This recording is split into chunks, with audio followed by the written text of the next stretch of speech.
নবী মুস্তাফার উপরে কোরআন নাজিল হয়েছে জবল নূরে। হাজী সাহেব যারা হজে গিয়েছেন, জবল নূর একেবারে ছোট পাহাড় নাকি অনেক উঁচু পাহাড়? অনেক উঁচু পাহাড়, 700-800 মাইল মিটার উপরে এত বিশাল উঁচু পর্বতে জবল নূর, যেখানে আমার প্যারা রাসূল আল্লাহর মহাব্বতে, আল্লাহর প্রেমের মধ্যে, মুরাকাবায়, ধ্যানের মধ্যে মগ্ন ছিলেন। আর সেখানে আমার নবীর জন্য সময়ে সময়ে খাবার নিয়ে গেছেন কে? খাদিজাতুল কুবরা, হযরতে খাদিজাতুল কুবরা রাদিয়াল্লাহু তাআলা আনহা। এবং দেখা যায় শাদীর পরপরই নবী মুস্তাফা বেশি সময় পার করেননি দাম্পত্য জীবনে। আল্লাহর ইশারায় আমার প্যারা রাসূল প্রথমে মাঝে মাঝে যেতেন আর সর্বশেষে একেবারে লাগাতার থেকে যেতেন।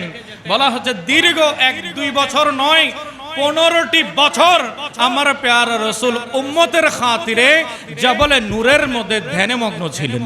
আর এত বছর আমার নবীর খেদমত করেছেন হযরতে খাদিজাতুল কুবরা রাদিয়াল্লাহু তাআলা। নবীর জন্য রান্না করে এত উঁচু পর্বতে নিজে হেঁটে হেঁটে নিয়ে দিয়ে আসতেন। আমার নবীর সব খেদমতের মধ্যে আত্মনিয়োগ করতেন। একটু বড় করে বলুন সুবহানাল্লাহ। হযরত হাফসা রাদিয়াল্লাহু তাআলা আনহা, হযরত আম্মা জান আয়েশা সিদ্দিকা রাদিয়াল্লাহু তাআলা আনহা, হাদিসে আছে ওনারা তো একে অপরের সাথে প্রতিযোগিতা করতেন, কে কার ডিশ আগে নবীর সামনে উপস্থাপন করবে। আমার নবীকে একটু খুশি দেখার জন্য, নবীর চেহারা একটু আনন্দ দেখার জন্য ওনারা অস্থির হয়ে যেতেন এবং খাবার তৈরি করে নবী মুস্তাফার সামনে পেশ করতেন। আমার প্যারা রাসূল কারো মনে কষ্ট দিতেন না, যেই তৈরি করতে আনতো সেগুলো আমার প্যারা রাসূল একটু একটু করে গ্রহণ করতেন। প্যারা হাজরিন, একাধিক স্ত্রী থাকলো সবাইকে সমানভাবে মন ঠিক রাখার, রাজি রাখার যদি সুন্নাহ দেখতে হয় তাহলে সেটার জন্য বড় আদর্শ আমার নবীর জীবন। قال الله تبارك وتعالى في محكم كتابه المجيد بسم الله الرحمن الرحيم ومن آياته أن خلق لكم من أنفسكم أزواجا لتسكنوا إليها وجعل بينكم مودة ورحمة صدق الله مولانا العظيم وبلغنا رسوله النبي الحبيب الكريم ونحن على ذلك من الشاهدين والشاكرين والحمد لله رب العالمين مولاي صل وسلم دائما أبدا على حبيبك خير الخلق كلهم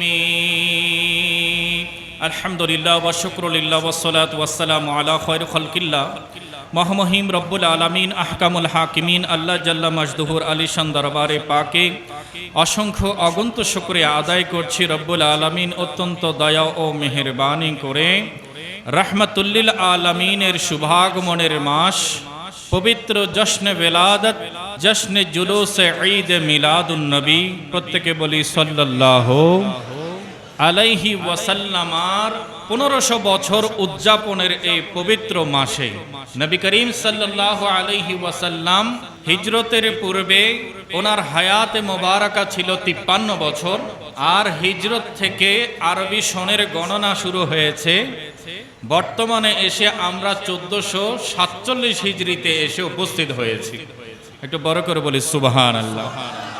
তাহলে এদিকে 1447 আর ওদিকে 53 যোগ করলে 1500 বছর হয়ে যায়। একটু বড় করে বলুন সুবহানাল্লাহ। এই দুনিয়ার বুকে আমার নবী আগমন করেছেন 1500 বছর হয়েছে। একটু বড় করে বলি আলহামদুলিল্লাহ। দীর্ঘ 23 বছর ব্যাপী নবীর জিকির হচ্ছে, আর আমার প্যারা রাসূল সাল্লাল্লাহু আলাইহি ওয়াসাল্লামের জিকির এত বুলন্দ জিকির, যে জিকিরকে আল্লাহ সুবহানাহু ওয়া তাআলা নিজের জিকির বানিয়ে নিয়েছেন।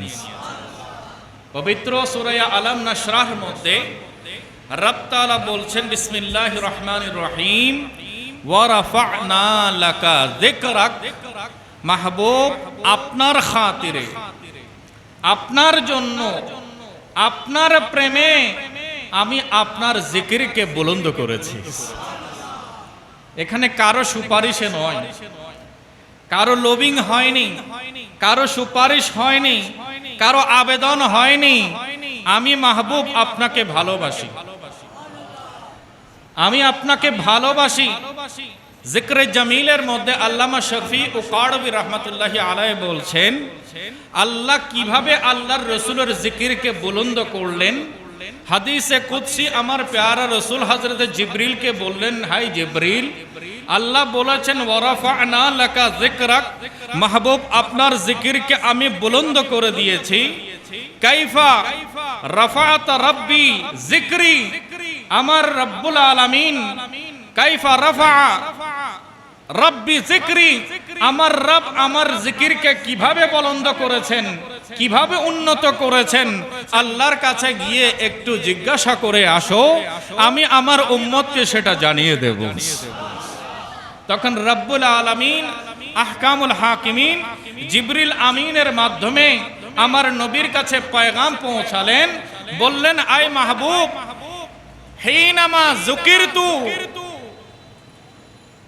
ইন্নামা যুকিরতু যুকিরতা মাই, আয় মাহবুব, যখনই আমি আল্লাহর জিকির হবে, আমার জিকিরের সাথে সাথে তুমি মাহবুবের জিকির হবে।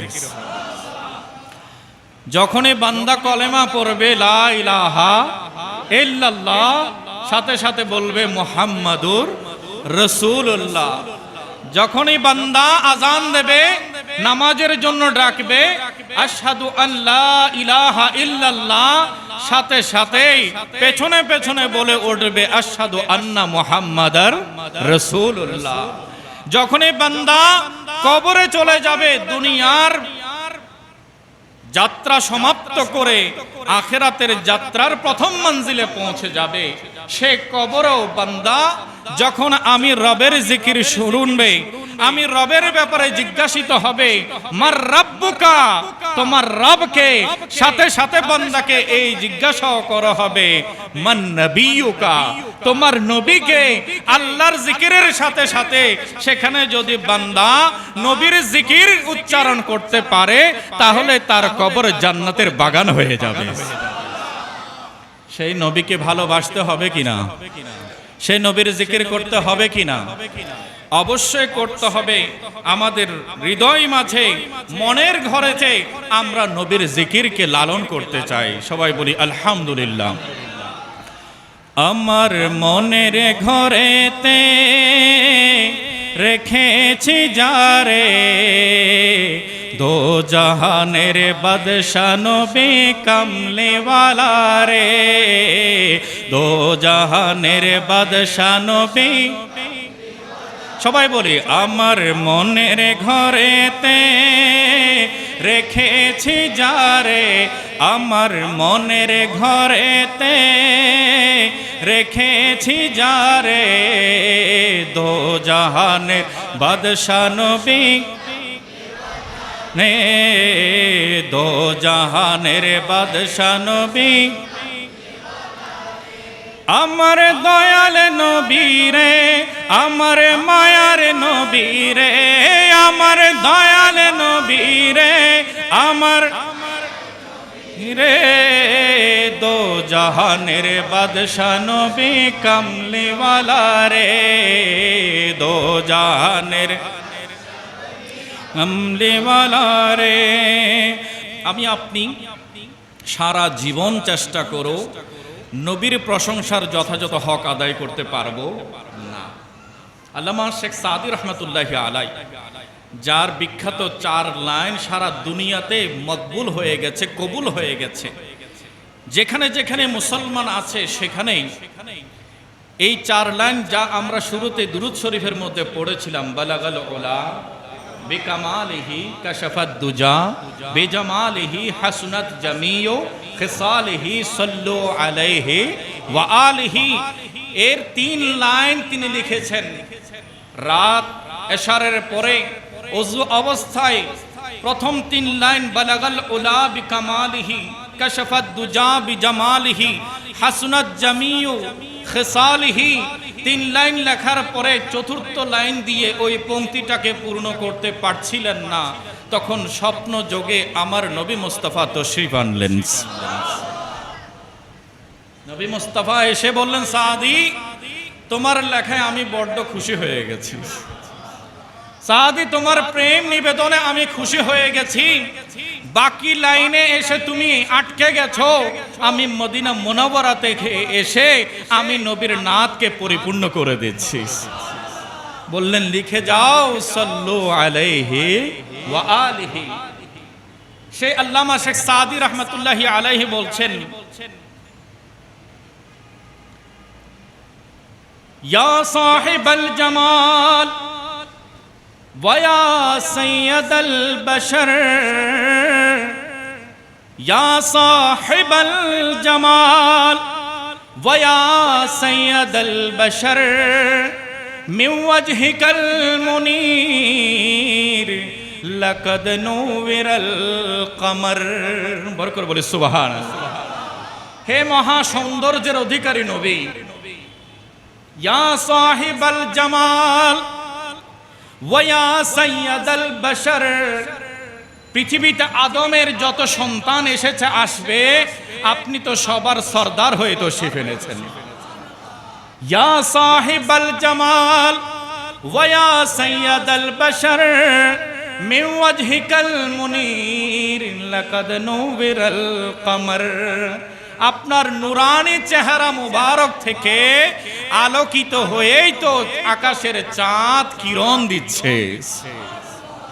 লা ইউমকিনুস সানাউ কামা কানা হাক্কুহু, লা ইউমকিনুস সানাউ কামা কানা হাক্কুহু, বাদ আজ খুদা বুজুর্গ তুই কিসসা মুখতাসর। বড় করে বলে সুবহানাল্লাহ। লা ইউমকিনুস সানাউ কামা কানা হাক্কুহু, এই মহান নবীর যে হক, যে মর্যাদা মর্তবা, সেই মর্তবা মোতাবেক তার প্রশংসা কখনো করা সম্ভব নয়।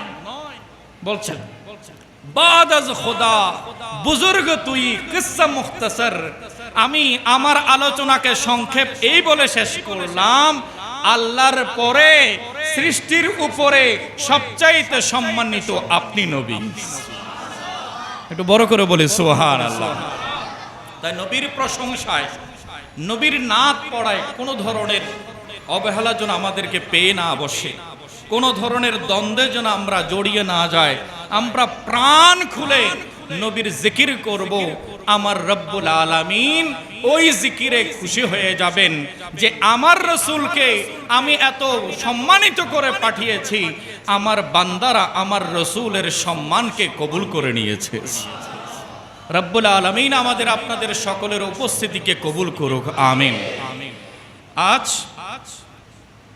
আলোচনার প্রতিপাদ্য বিষয় হচ্ছে হুজুর করিম সাল্লাল্লাহু আলাইহি ওয়াসাল্লামার পবিত্র দাম্পত্য জীবন ও বর্তমান সমাজ। সবাই বলি আলহামদুলিল্লাহ। আমাদের প্রত্যেকের পরিবার আছে কিনা? পারিবারিক জীবন, দাম্পত্য জীবন, আমাদের ছেলে মেয়ে, পরিবার পরিজন সবাইকে নিয়ে আমাদের এই সমাজ।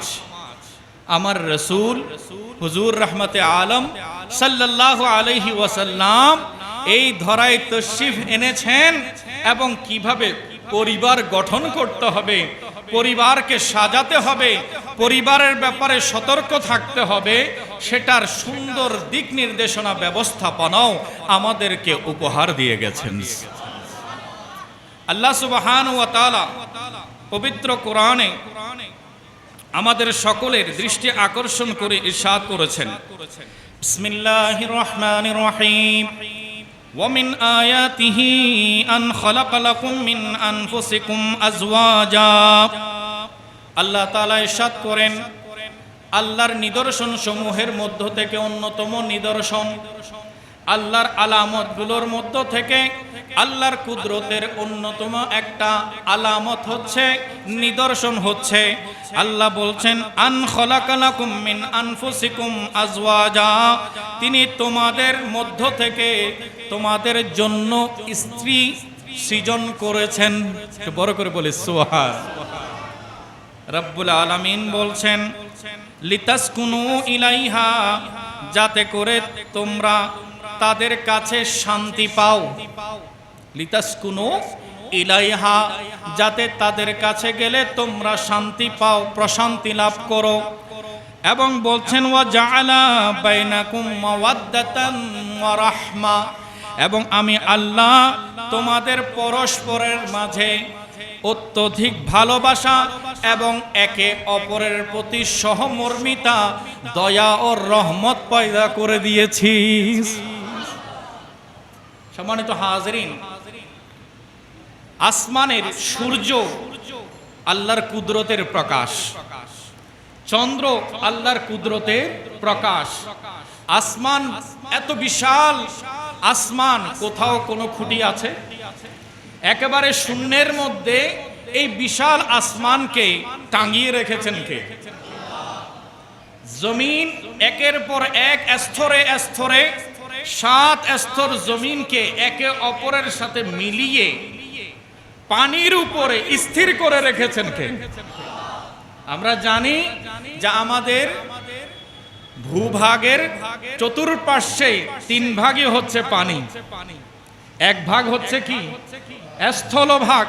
তো এত বিশাল মহাসমুদ্রের উপরে কোনো নড়াচড়া নাই, হ্যাঁ, কোনো অস্থিরতা নেই, একেবারে স্থির করে টিকিয়ে রেখেছেন। এটা কার কুদরতের শক্তি?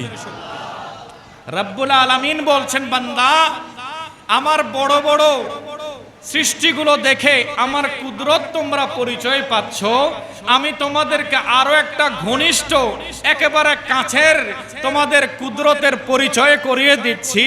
তোমরা যে স্বামী স্ত্রী হয়ে একই ছাদের নিচে অবস্থান করছো, এটাও আমি আল্লাহর কুদরতের নমুনা। এটাও আমি আল্লাহর কুদরতের নমুনা, কুদরতের নিশানা। নতুবা এক একজনের বেড়ে ওঠার স্থান এক এক জায়গায়। স্বামী এক জায়গায় বেড়ে উঠেছে, স্ত্রী আরেক জায়গায়, কারো সাথে কারো কোনো পরিচয় নেই, দেখা নেই। যখনই ইজাজত চাইতে গিয়েছে যে অমুকের সন্তান অমুক এলাকার, তার সাথে আগদে এত মেহরানাতে তুমি কি রাজি আছো? একমাত্র কার উপরে ভরসা করে? একটু কথা বলতে হবে, কার উপরে ভরসা করে? কেউ কাউকে জানে না, কার আচরণ কিরকম কেউ আগে থেকে জানে না, কিরকম স্বভাবের কেউ জানে না। তার সাথে আমি নিরাপদ নাকি অনিরাপদ এটা আগে থেকে কনফার্ম নয়। কেবল কার উপরে ভরসা করে? আল্লাহর উপরে ভরসা করে বলছে রাদিতু, হ্যাঁ হ্যাঁ এই শাদীতে আমি রাজি আছি। আমার নবী মুস্তাফা বলেছেন এই নেকাহের মাধ্যমে কিয়ামতের ময়দানে তোমাদের সন্তান যখন বেশি হবে, আমি আল্লাহর দরবারে আমার বেশি সংখ্যক উম্মত নিয়ে আল্লাহর দরবারে অহংকার করব। সহিহ হাদিসে পাক নবী মুস্তাফা বলছেন কাল কিয়ামতের ময়দানে 120 কাতার উম্মত হবে। কত কাতার? 120 কাতার উম্মত হবে। আমার প্যারা রাসূল বলছেন সে 120 কাতারের মধ্যে 40 কাতার হবে আমি ছাড়া বাকি নবীগণের উম্মতের কাতার, আর শুধু আমি নবীর উম্মতে মুহাম্মাদি হবে 80 কাতার। তো এটা সংখ্যাটা বাড়ার জন্য প্রক্রিয়া আছে কিনা? সে পদ্ধতিটা কি? আমার আল্লাহ বলছেন এটাই তো আমার কুদরত, আমি তোমাদেরকে নবীর মাধ্যমে নেকাহের সুন্নত জারি করে দিয়েছি। এটা বড় করে বলি সুবহানাল্লাহ। রব্বুল আলামিন বলছেন হাবিব আপনি তাদেরকে বলুন তারা অপরিচিত, দুজন দুই জায়গায় বড় হয়েছে, কিন্তু যখন আমি আল্লাহর উপরে ভরসা করে কাছে চলে এসেছে, আমি আল্লাহ ওয়াজআলা বাইনাকুম মাওয়াদ্দাতান ওয়া রাহমা, তারা একে অপরের এতদিন অপরিচিত ছিল, কিন্তু এমন কাছে আসার পরে আমি তাদেরকে শুধু মহাব্বত দান করি নাই, মাওয়াদ্দাত দান করেছি। একটু বড় করে বলি সুবহানাল্লাহ। আপনারা কারবালার আলোচনার মধ্যে ইল্লাল মাওয়াদ্দাতা ফিল কুরবা, এই শব্দটার ব্যাখ্যা শুনেছেন। ওলামায়ে কেরাম বলেছেন পানি আর মাছের যে সম্পর্ক, পানি থেকে মাছকে যখন জুদা করবে তখন মাছের ছটফট ছটফট করতে করতে, আহাজারি করতে করতে এক সময় সে নিঃশ্বাস ত্যাগ করে। কিন্তু যখন পানির ভেতরে থাকে তখন তার প্রাণ স্বাভাবিকভাবে সে সুন্দরভাবে জীবন ধারণ করতে পারে। তো এই সম্পর্ক, অর্থাৎ পানি আর মাছের সম্পর্ক, একটি থেকে অপরটিকে জুদা করা যেমন যায় না, আমার আল্লাহ বলছেন স্বামী স্ত্রীর মধ্যে আমি এমন ঘনিষ্ঠ মহব্বত দান করব। এমন অনেক স্ত্রী আছে স্বামীর ইন্তেকাল সহ্য করতে না পারে, ওই একই দিনে ওই স্ত্রীরও ইন্তেকাল হয়ে গেছে। নমুনা আছে কিনা, দৃষ্টান্ত আছে কিনা সমাজে? আছে। তো এটা কে দিয়েছেন? অথচ তারা তো কেউ কারো পাশে ছিলেন না, কেউ তো কাউকে চিনতেন না, কেউ তো কাউকে জানতেন না। এক একজনের পড়াশোনার ব্যাকগ্রাউন্ডও আলাদা। কেউ পড়েছে জেনারেল ব্যাকগ্রাউন্ডে, কে পড়েছে ধর্মীয় ব্যাকগ্রাউন্ডে। তাহলে তাদের বেড়ে ওঠা, তাদের শিক্ষা, তাদের পারিবারিক আচার আচরণ, তাদের স্বভাব, সংস্কৃতি, সমাজ সব কিছু ভিন্ন। যখনই একই ছাদের নিচে কার ভরসায় এসেছে? আল্লাহর ভরসায় এসেছে। আমার আল্লাহ বলছেন তুমি ছেলে হও আর মেয়ে হও, দুজনেই তো আমার বান্দা। তোমার অন্তরকে কিভাবে পরিবর্তন করতে হবে এটা তো আমার কুদরতে আছে। রব্বুল আলামিন এমন ভালোবাসা ঢেলে দিয়েছেন যে দুইজন দুজনকে ছাড়া আর বাঁচতে পারে না। রব্বুল আলামিন আমাদের সবাইকে এই পবিত্র বন্ধনকে কদর করার তৌফিক দান করুক, আমিন। বলছিলাম আসমান জমিন যেভাবে আল্লাহর কুদরত, বৈবাহিক বন্ধনও আল্লাহর কুদরত। এবং এই কথা আপনারা বারংবার শুনেছেন, কার সাথে কার শাদী হবে আগে থেকে বলে দেওয়ার কোনো সুযোগ নাই। এটা কুদরতের কলমে চূড়ান্ত হয়ে গেছে। বান্দা যখন মায়ের রেহেমের মধ্যে ছিল, মায়ের গর্ভের মধ্যে ছিল, সেই সময়ে তার রিজিক কতদিন, তার হায়াত কতদিন, তার ইন্তেকাল কোন দিন, এবং তার কার সাথে শাদী হবে, তার ওরসে কতজন আওলাদ আসবে, সব রিজিকের চূড়ান্ত ফয়সালা আল্লাহ ওই 120 দিনের মধ্যে, মায়ের রেহেমের মধ্যে 120 দিন পরে ওই বান্দার আমল নামায় তাকদীরের কলমে লিখে দিয়েছেন। তাহলে বিশ্বাস করতে হবে গায়ের জোড়ে এই সম্পর্ক নয়, এটা হয় কার নির্দেশে? আল্লাহর নির্দেশে, আল্লাহর সিলেকশনে। একটু বড় করে বলি আলহামদুলিল্লাহ। তাহলে আয়াত থেকে একটা জিনিস স্পষ্ট হয়েছে যে দাম্পত্য জীবনে ভালোবাসা থাকতে হবে, মোহাব্বত থাকতে হবে, এবং একে অপরের প্রতি সহানুভূতি থাকতে হবে। একে অপরকে বুঝে নেয়ার মতো ধৈর্য শক্তি, পারস্পরিক সহানুভূতি না থাকলে ওই দাম্পত্য জীবনে আল্লাহর রহমত আসবে না। যেহেতু আল্লাহ তাআলা বলছেন এটা আমি আল্লাহর কুদরতের নমুনা, তোমরা অপরিচিত ছিলে, আমি পরিচয় করিয়েছি। আর এমন পরিচয় যে একে অপরকে ছাড়া জীবনে টিকে থাকাটাও কঠিন প্রশ্নের জায়গা হয়। সেখানে আমি আল্লাহ তোমাদেরকে নির্দেশ দিচ্ছি তোমরা পরস্পর পরস্পরকে ভালোবাসবে এবং একে অন্যের দুঃখে দুঃখী হবে, একে অন্যের সুখে সুখী হবে। একটু বড় করে বলি সুবহানাল্লাহ। আমার প্যারা রাসূল হুজুর করিম রউফ রহিম সাল্লাল্লাহু আলাইহি ওয়াসাল্লাম, ওনার জীবন থেকে আজকে আমরা দাম্পত্য জীবন এবং বর্তমান সমাজকে একটু মেলানোর চেষ্টা করব। রাসূল আরবি সাল্লাল্লাহু আলাইহি ওয়াসাল্লাম এর উপর আল্লাহ কোরআন নাজিল করলেন, বললেন কি? সূরা বাকারার 187 নম্বর আয়াত, হুন্না লিবাসুল লাকুম ওয়া আনতুম লিবাসুল লাহুন্না। আল্লাহ তাআলা বলছেন তারা তোমাদের আবরণ আর তোমরা তাদের আবরণ। আমাদের গায়ে পোশাক আছে না? পোশাক কেন পরেছি? আমার আপনার লজ্জা ঢাকার জন্য, আমার আপনার লজ্জা ঢাকার জন্য। যা মানুষের সামনে ওপেন করা যাবে না, ওপেন করলে আমার আপনার সম্মান থাকবে? তাহলে আমরা সম্মানিত হওয়ার জন্য কাপড় দিয়ে নিজেকে ঢেকে রেখেছি, এবং যখন এই কাপড় আমার শরীরে থাকে, আমি ময়লা থেকে, কদার্য থেকে, নানান অপবিত্রতা থেকে এই কাপড়কে হেফাজত করার চেষ্টায় থাকি কিনা? কারণ আমি জানি আমি রবকে ডাকতে হলো আমার কাপড় পবিত্র থাকতে হবে। রবের সামনে দাঁড়াতে হলো আমার কাপড় কি থাকতে হবে? পবিত্র থাকতে হবে। আমি কারো সামনে নিজেকে উপস্থাপন করতে হলো, নিজের মর্যাদা অটুট অক্ষুণ্ণ রাখতে হলে আমাকে আমার কাপড়কে ময়লা আবর্জনার আঁচড় থেকে দূরে রাখতে হবে।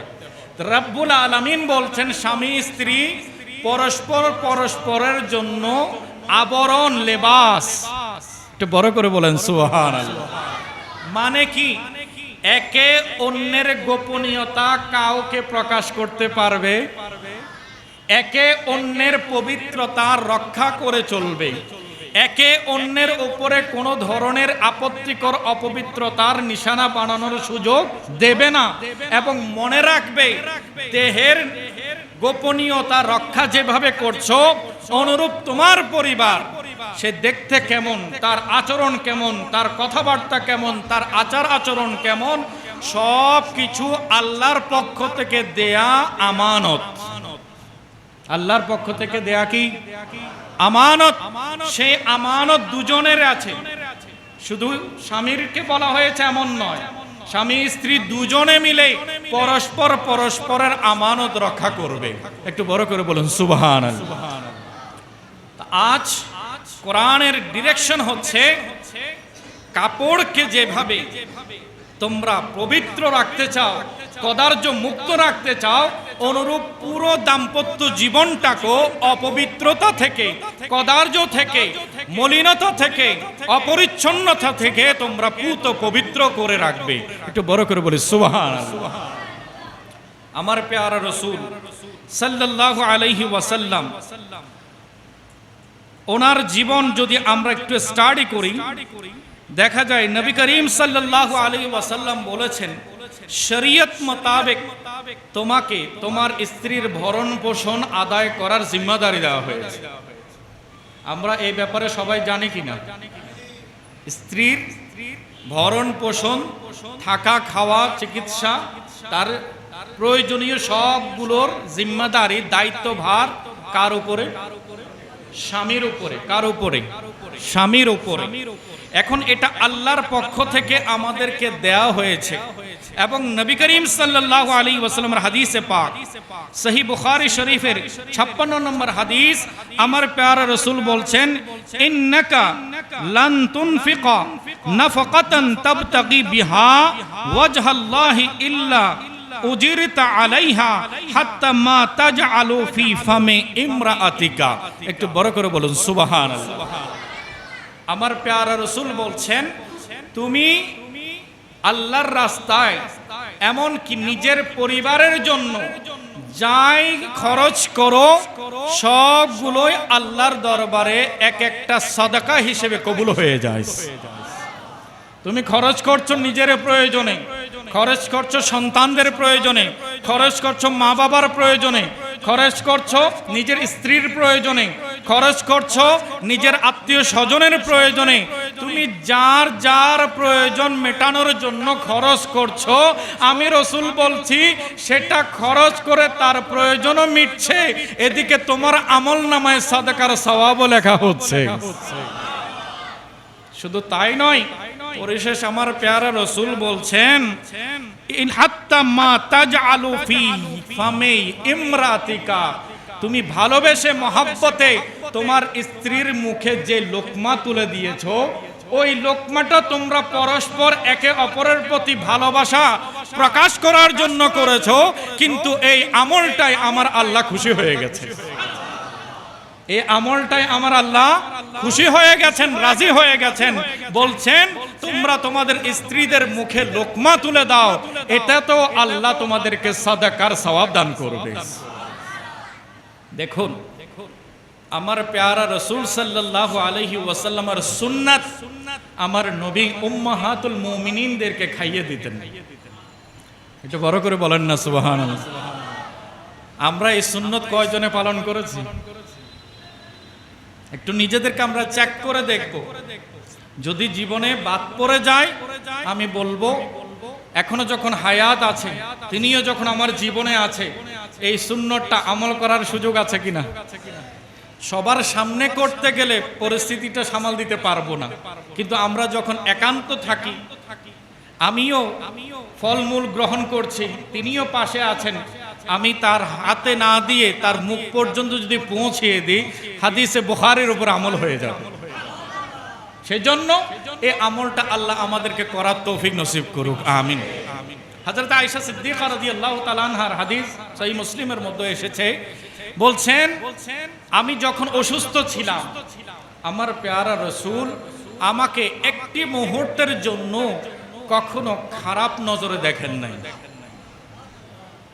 একটা আল্লাহর পক্ষ থেকে নির্ধারিত বিধান, আমাদের প্রতিটি পরিবারে মা বোন আছে, স্ত্রী আছে, একটা বিশেষ সময়ে ওনাদেরকে বিরতিতে যেতে হয় কিনা, ইবাদত বন্দেগী থেকে তাদেরকে বিরতিতে যেতে হয়। ওই বিরতির সময়ে যেন কেউ কাউকে ইগনোর না করে। হযরত আয়েশা সিদ্দিকা রাদিয়াল্লাহু তাআলা আনহা বলছেন, ওই সময়ে আমি পান করছিলাম, পানি পান করছি, আমার প্যারা রসুল অর্ধেক পান হওয়া হলো, তখন আমার প্যারা রসুল ইশারা করলেন আমাকে পানি দাও। তখন ওই গ্লাসের পানি বাকি অংশটুকু আমার প্যারা রসুলের হাতে আমি দিলাম।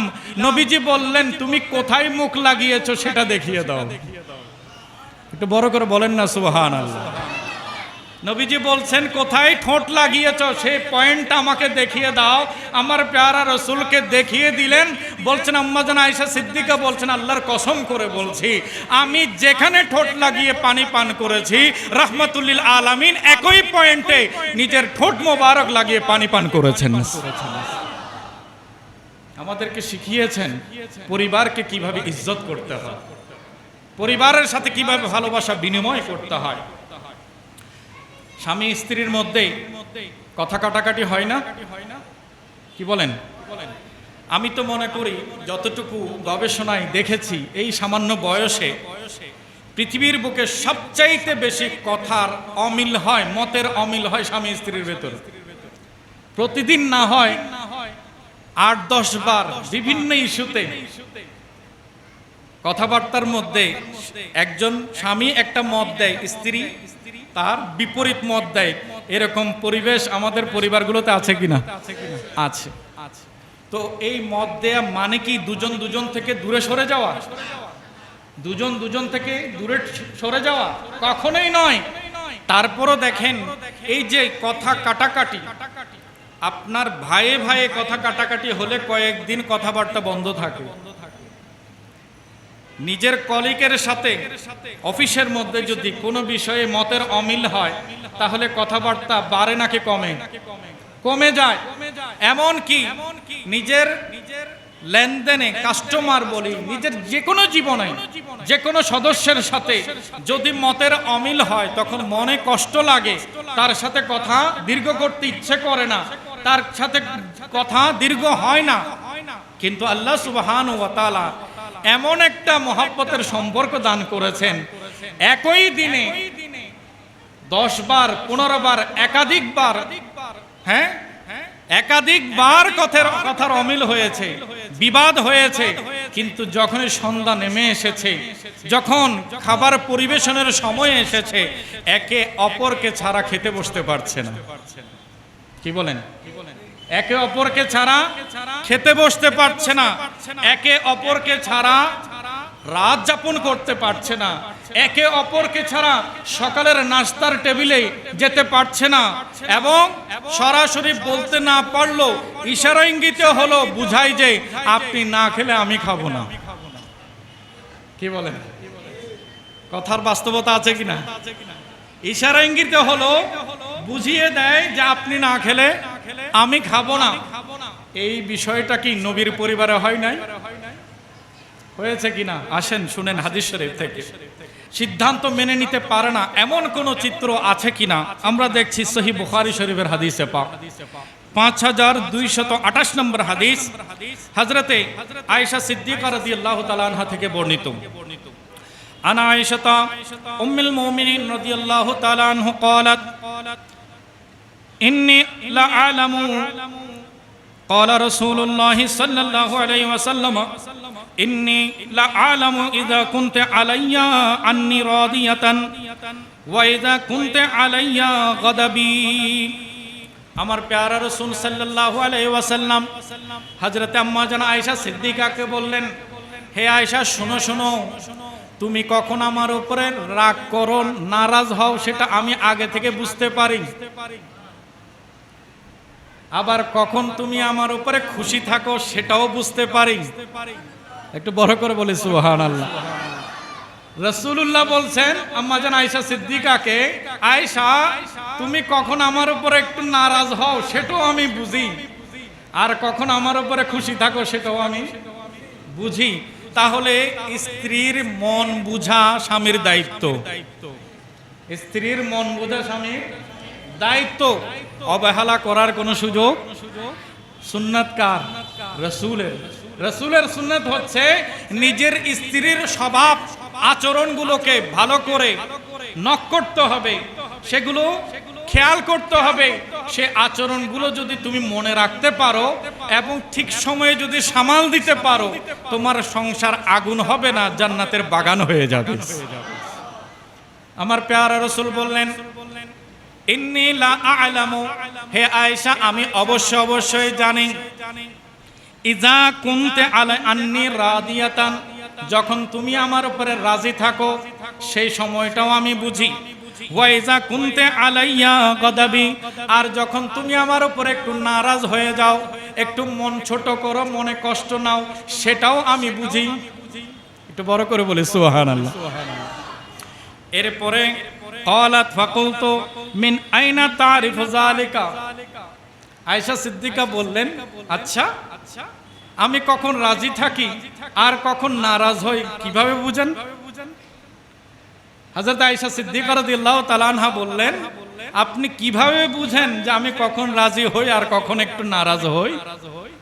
আমার প্যারা রাসূল বললেন, ফাকালা আম্মা ইযা কুনতা আলান্নি রাদিয়াতান ফাইন্নাকে তাকুলিনা লা ওয়া রাব্বি মুহাম্মাদিন। বড় করে বলি সুবহানাল্লাহ। আমার প্যারা রাসূল বললেন, হে আয়েশা যখন তুমি আমার উপরে রাজি থাকো, যখন আমার উপরে রাজি থাকো, তখন কোনো কথা বলার আগে তুমি কসম করো, আর কসম করার সময় তুমি বলো লা ওয়া রাব্বি মুহাম্মাদিন, আমি নবী মুহাম্মদুর রাসূলুল্লাহর রবের কসম করে বলছি। আর ওয়াইজা কুনতে আলাইয়া গাদাবি, আর যখন আয়েশা তুমি আমার উপর একটু নারাজ হয়ে যাও, কুলতে লা ওয়া রাব্বি ইব্রাহিম, তখন তুমি আমার নাম বাদ দিয়ে বলো আমি ইব্রাহিমের রবের কসম করে বলছি।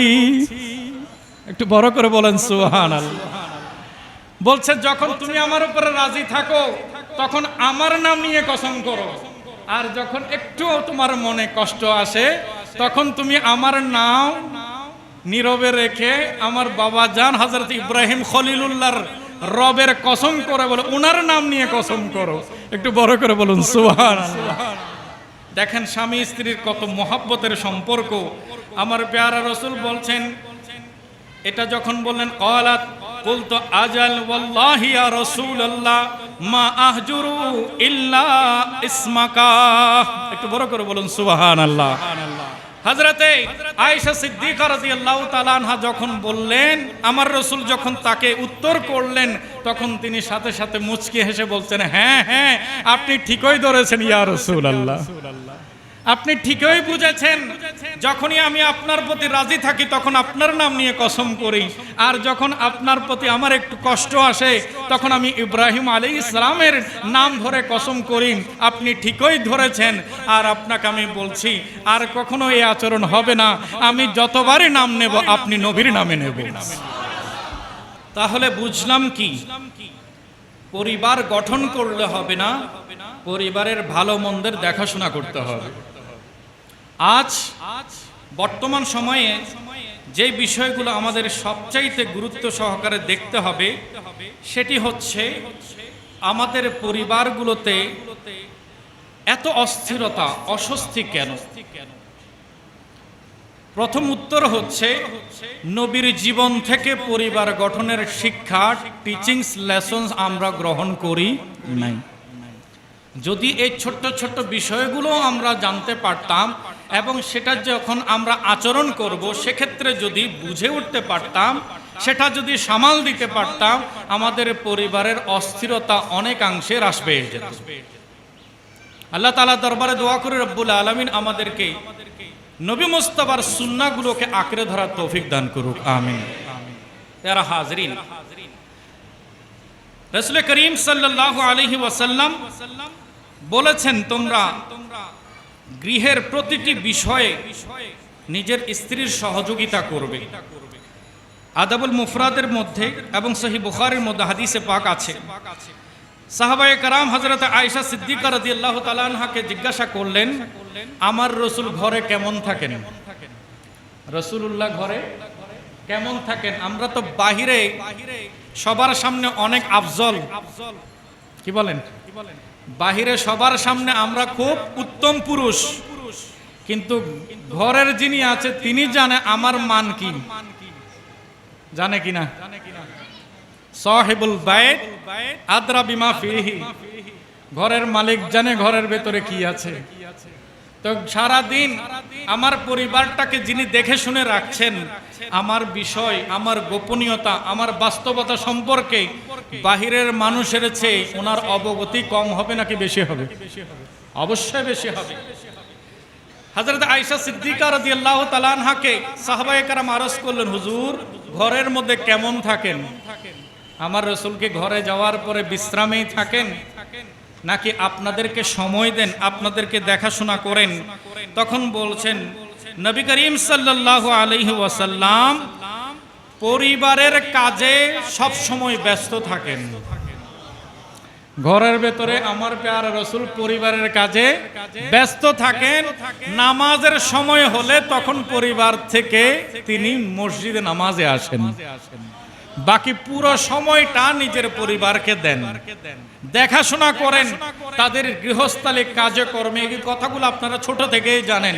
আমার প্যারা রাসূল নিজের কাপড় নিজে সেলাই করেছেন, জানেন কিনা? নবী মুস্তাফা সাল্লাল্লাহু আলাইহি ওয়াসাল্লাম নিজের স্ত্রীগণের অসুস্থতার সময় সেবা করেছেন। নবী করিম সাল্লাল্লাহু আলাইহি ওয়াসাল্লাম রন্ধনশালায় আম্মাজানদেরকে নিজে সক্রিয় ভূমিকা থেকে রান্না বান্নার কাজে নিজে অংশগ্রহণ করে সহযোগিতা করেছেন। তাহলে কোন একটা মনসাবে, কোন একটা পজিশনে পৌঁছে গেলে নিজের গৃহকে অস্বীকার, অবজ্ঞা করার কোনো সুযোগ। নবীর মতো, নবুয়তের মতো এত উঁচু মাকামের, এত উঁচু পজিশনের হওয়া সত্ত্বেও আমার প্যারা রাসূল এক মুহূর্তের জন্য নিজের পরিবারকে অবহেলা করেন না। সেখানে আমাদের জন্য শিক্ষা আছে কিনা? কথা বলেন, আছে কিনা? নিজের পরিবারকে সময় দিতে হবে। হানাফি মাযহাবের কিতাব শরহে বেকায়া, তবকার কিতাব, যেখান থেকে ফতোয়া দেওয়া হয়, আমাদের যে মুসলিম আইন আছে আদালতে, সেই মুসলিম আইনের রেফারেন্স বুক হিসেবে অন্যতম একটা কিতাব হচ্ছে শরহে বেকায়া, আরেকটা হচ্ছে নূরুল আনওয়ার। এই দুই কিতাবের মধ্যে আমরা আলিম ক্লাসে মাদ্রাসায় শিক্ষার্থীদেরকে দরস দেই। ইমাম আজম আবু হানিফা রাহমাতুল্লাহি আলাইহি স্পষ্ট করেছেন যে স্ত্রী এসেছে স্বামীর আনন্দ দেওয়ার জন্য, তার সহায় সম্পদগুলো দেখে শুনে রাখার জন্য, তার সন্তানগুলোকে লালন পালন করার জন্য, তাকে সঙ্গ দেওয়ার জন্য। তবে মনে রাখতে হবে ওই স্ত্রী যেন কোনো জুলুমের শিকার না হয়, স্ত্রী যেন কোনো জুলুমের শিকার না হয়। সেটার জন্য হানাফি মাযহাব কি বলেছে? ইমামে আজম আবু হানিফা রাহমাতুল্লাহি আলাইহি বলছেন, স্বামীর যদি সক্ষমতা সামর্থ্য থাকে তাহলে স্ত্রীর জন্য একজন স্বাধীন স্ত্রীর জন্য স্বামীকে দুইজন সেবিকার ব্যবস্থা করতে হবে। কয়জন? দুইজন সেবিকার ব্যবস্থা করতে হবে। একজন গৃহস্থালী কাজগুলো সামাল দিবে আর একজন বাহিরের কাজগুলো সামাল দিবে। আর স্ত্রীর দায়িত্ব হচ্ছে স্বামীর সম্পদ যেন নষ্ট হয়ে না যায়, স্বামীর ঘরের কোনো আমানতের যেন ক্ষতি হয়ে না যায়, সেজন্য এই সেবিকাগুলোকে তদারকি করবে। কোথাও কম্পালসারি তার উপরে এটা চাপিয়ে দেওয়া হয়নি যে স্বামীর জন্য ভাত রান্না করে খাওয়াইতে হবে, স্বামীর কাপড় চোপড় ধুয়ে দিতে হবে, স্বামীর পরিবারের সদস্য শ্বশুর শাশুড়ি বড় ভাই তার বোন থেকে শুরু করে পরিবারের সদস্য সবারই দেখাশোনা তাকে একাই জিম্মাদারি পালন করতে হবে, এমন বাধ্যবাধকতা ইসলাম তার উপরে চাপিয়ে দেয় নাই। বাকি কথা কি? এরপরে বলা হয়েছে ইমাম আবু ইউসুফ এবং ইমাম মুহাম্মদ দুইজনে বলেছেন যদি স্বামীর তত বেশি সলভেন্সি না থাকে, সামর্থ্য না থাকে, তাহলে তিনি চেষ্টা করবেন কমপক্ষে একজন সেবিকা যেন পরিবারের সহযোগিতায় ব্যবস্থা করে নেন। কয়জন? একজন। আর বললেন স্বামী একেবারে গরিব, একজন সেবিকারও ব্যবস্থা করার তার কাছে তৌফিক নাই। তখন স্ত্রী যিনি স্বামীর আগদের মধ্যে এসেছেন, জীবনের মধ্যে এসেছেন, তারও কিছু দায়িত্ব আছে। আমার প্যারা রাসূল হযরতে আম্মা জান উম্মাহাতুল মুমিনিনগণকে শাদী করেছেন, ওনাদের প্রত্যেকের জীবন যদি দেখি, ওনারা নিজেদের জীবন আমার নবীর খেদমতে উৎসর্গ করার জন্য রাজি হয়ে গেছেন। নবী মুস্তাফার উপরে কোরআন নাজিল হয়েছে জবল নূরে। হাজী সাহেব যারা হজে গিয়েছেন, জবল নূর একেবারে ছোট পাহাড় নাকি অনেক উঁচু পাহাড়? অনেক উঁচু পাহাড়, 700-800 মাইল উপরে, মিটার উপরে, এত বিশাল উঁচু পর্বতে জবল নূর, যেখানে আমার প্যারা রাসূল আল্লাহর মহাব্বতে, আল্লাহর প্রেমের মধ্যে, মুরাকাবায়, ধ্যানের মধ্যে মগ্ন ছিলেন। আর সেখানে আমার নবীর জন্য সময়ে সময়ে খাবার নিয়ে গেছেন কে? খাদিজাতুল কুবরা, হযরতে খাদিজাতুল কুবরা রাদিয়াল্লাহু তাআলা আনহা।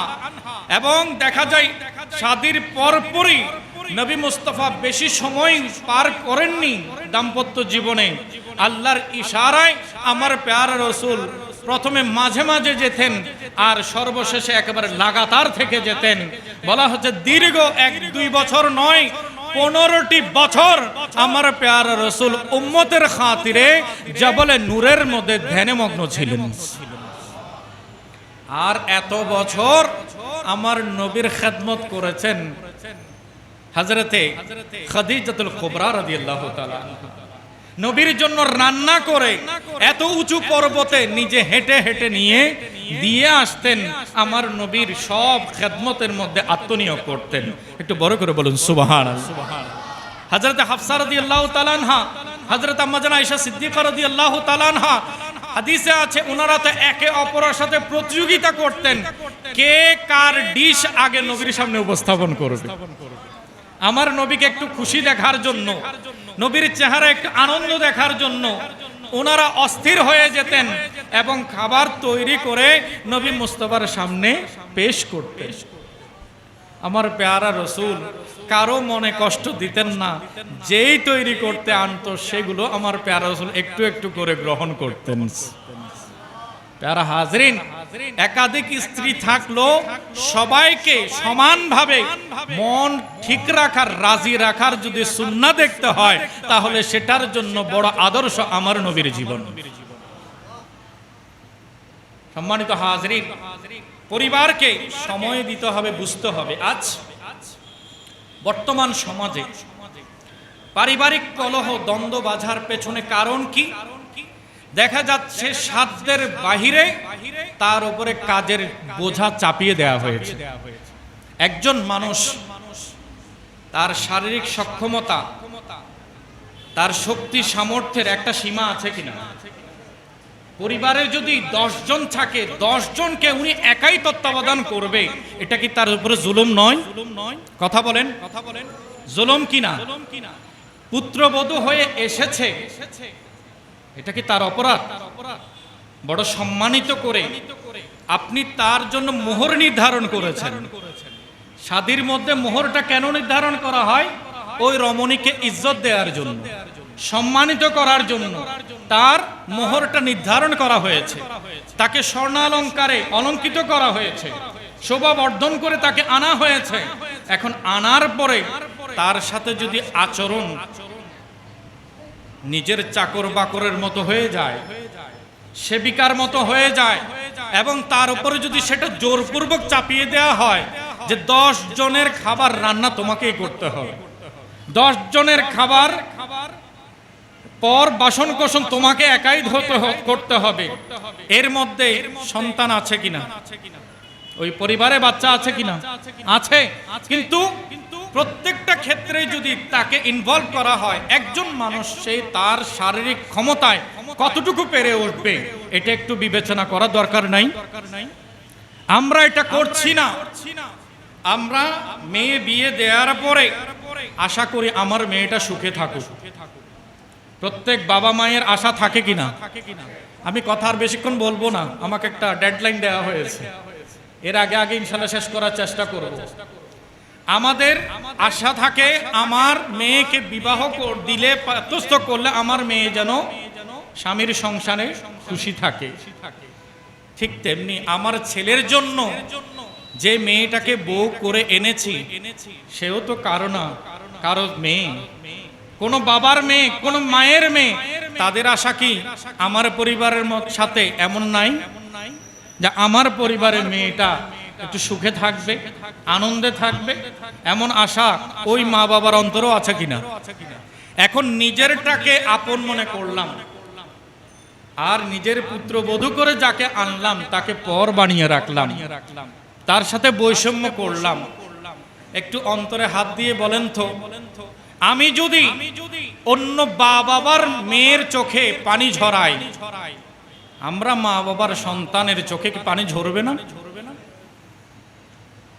যেমন কর্ম তেমন ফল। সেই জন্য আমরা যেন ভুলে না যাই যে আমারও ছেলে আছে, আমারও মেয়ে আছে, পরবর্তীতে আমারও নাতি নাতনি হবে। আমি যদি কারো উপরে জুলুম করে যাই, বর্তমান প্রজন্মের কেউ আঘাতপ্রাপ্ত না হলো পরবর্তী প্রজন্মের উপরে কারো না কারো জীবনে সেটা এসে পড়বে।